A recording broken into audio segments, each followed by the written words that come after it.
চৰকাৰখনে এয়া কি কৰিবলৈ ওলাইছে? তেওঁলোকে নিজৰ ইচ্ছামতে চলাব খুজিছে নেকি অসমৰ সংবাদ মাধ্যম?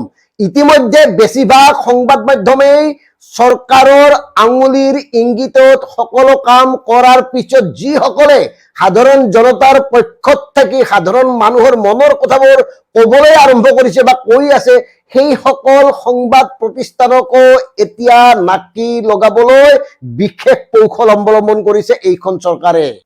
আৰু এয়া গণতন্ত্ৰৰ কাৰণে চূড়ান্ত অশুভ। আৰু এনেকুৱা এটা কাম কৰিবলৈ গৈয়ে এইখন চৰকাৰে দৈনিক অগ্ৰদূত নামৰ দৈনিক বাতৰি কাকতখনত বিজ্ঞাপন দিয়া বন্ধ কৰি দিছে। দৈনিক অগ্ৰদূত কাকত কৰ্তৃপক্ষই ক্ষোভেৰে লিখিবলগীয়া হৈছে এই কথা। দৈনিক অগ্ৰদূতক হেনো 1 ইঞ্চিৰো বিজ্ঞাপন নিদিয়ে, আৰু এয়া হেনো ওপৰৱালাৰ নিৰ্দেশ। আৰু এই কথাটো জনসংযোগৰ সঞ্চালক ডাঙৰীয়াই দৈনিক অগ্ৰদূত কাকতৰ কৰ্তৃপক্ষক মাতি গৈছে। মানে কি হবলৈ গৈ আছে? আৰু আমাৰ মতে এয়া অগণতান্ত্ৰিক কাম কাজ। যদি দৈনিক অগ্ৰদূত কাকত বিজ্ঞাপন পোৱাৰ যোগ্য, তেওঁলোকক বিজ্ঞাপনৰ পৰা বঞ্চিত কৰিব নোৱাৰে। এখন পুৰণা বাতৰি কাকত, তাৰ সাৰ্কুলেশন কিমান সেই কথা আমি এতিয়া গুৰুত্ব দিব নাযাওঁ, যিহেতুকে সাৰ্কুলেশন নথকা বহুত কাকতেই বিজ্ঞাপন পাই আছে।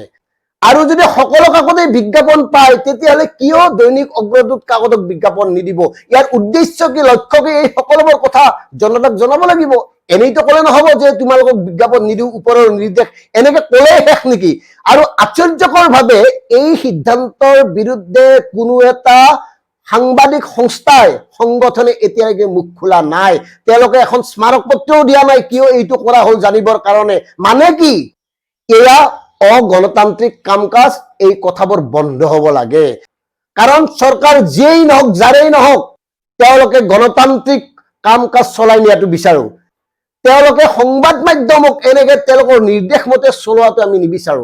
কাৰণ সংবাদ মাধ্যমৰ মূল কামেই হ'ল জনসাধাৰণৰ পক্ষত থাকি চৰকাৰৰ নেতিবাচক কামবোৰ দেখুওৱা। কাৰণ চৰকাৰৰ ইতিবাচক কামবোৰ দেখুৱাবৰ কাৰণে এটা ব্যাগম বিভাগ আছে, যাৰ জৰিয়তে কোটি কোটি টকা খৰচ কৰা হয়। গতিকে বিভিন্ন বিষয়, সমস্যা, সংঘাত এই সকলোবোৰ দেখুৱাবৰ কাৰণে সংবাদ প্ৰতিষ্ঠানসমূহে বিশেষ ভূমিকা গ্ৰহণ কৰিব লাগে। কিন্তু এতিয়া হৈছে কি, যিসকল সংবাদ প্ৰতিষ্ঠানে চৰকাৰৰ মতে কাম কাজ কৰে, চৰকাৰৰ মুখপত্ৰত পৰিণত হৈছে, সেইসকল সংবাদ মাধ্যমৰ একাংশ মালিক, ডাঙৰ ডাঙৰ ঠিকাদাৰ, উদ্যোগপতি, বিভিন্ন ব্যৱসায়িক লিপ্ত তেওঁলোক। অৱশ্যে ইয়াত আমি এটা কথা যোগ দিওঁ, সঁচাকৈ যদি সাৰ্কুলেশনৰ ওপৰত নিৰ্ভৰ কৰি চৰকাৰী বিজ্ঞাপন পোৱাৰ কিবা নিয়ম আছে, আৰু যদি সেই নিয়মৰ আওতাত নপৰে দৈনিক অগ্ৰদূত কাকত, তেতিয়াহ'লে সেয়া স্পষ্ট কৰিব লাগে।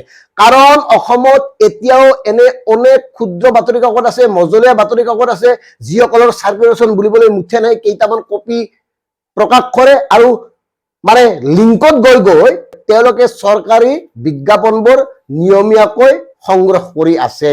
গতিকে এই বিষয়বোৰো নজৰত অনা উচিত। আৰু সঁচাকৈ যদি চৰকাৰী নিয়ম মতে বিজ্ঞাপন নাপায়, তেতিয়াহ'লে দিব নালাগে। আৰু যদি চৰকাৰী নিয়ম মতে বিজ্ঞাপন পায়, তেতিয়াহ'লে এনেকে বঞ্চিত কৰিব নোৱাৰে, এয়া একদম স্পষ্ট কথা। আৰু ইয়াৰ বিৰুদ্ধে প্ৰতিটো সাংবাদিক দল, সংগঠনে মাত মতা উচিত। প্ৰতিটো সংবাদ প্ৰতিষ্ঠানে একগোট হৈ এই বিষয়ে আলোচনা কৰি গুৰুত্বপূৰ্ণ ভূমিকা গ্ৰহণ কৰা উচিত। আৰু যদি কোনোবাই ভাবিছে অগ্ৰদূতকহে দিয়া নাই, আমিতো ঠিকেই পাই আছো, তেতিয়াহ'লে ইয়াতকে আৰু অগণতান্ত্ৰিক কথা একো হ'ব নোৱাৰে। গতিকে আমি ডিকেবি ফেক্টে এই বিষয়টো মুখ্যমন্ত্ৰী ডাঙৰীয়াৰ দৃষ্টি আকৰ্ষণৰ বাবে ৰাখিলো। আশা কৰো এনেকুৱা কাম কাজ নকৰিব। এনেকুৱা কাম কাজ কৰাটো উচিত নহয়। আশা কৰিম দৈনিক অগ্ৰদূতৰ এই বিষয়টো সোনকালে শেষ হ'ব, সমাধান হ'ব, আৰু দৈনিক অগ্ৰদূতে প্ৰাপ্য চৰকাৰী বিজ্ঞাপন পাব, ইমানেই কথা। বাকী দৈনিক অগ্ৰদূত বা অন্য বাতৰি কাকত সংস্থাই তেওঁলোকৰ কৰ্মচাৰীক প্ৰাপ্য মৰ্যাদা দিছে নে দিয়া নাই, প্ৰাপ্য দৰমহা দিছে নে দিয়া নাই, তেওঁলোকে কি কৰি আছে, তেওঁলোকৰ ব্যৱসায় কি, ধান্দা কি, মতলব কি, উদ্দেশ্য কি, এয়াও এটা কিন্তু বিশাল আলোচনাৰ বিষয়। অনাগত সময়ত এই বিষয়ে আমি চৰ্চা কৰিম। গতিকে আজি কেৱল ক'ব খুজিছো, এনেকুৱা কাম কৰা উচিত নহয়। ধন্যবাদ। জয় অসম।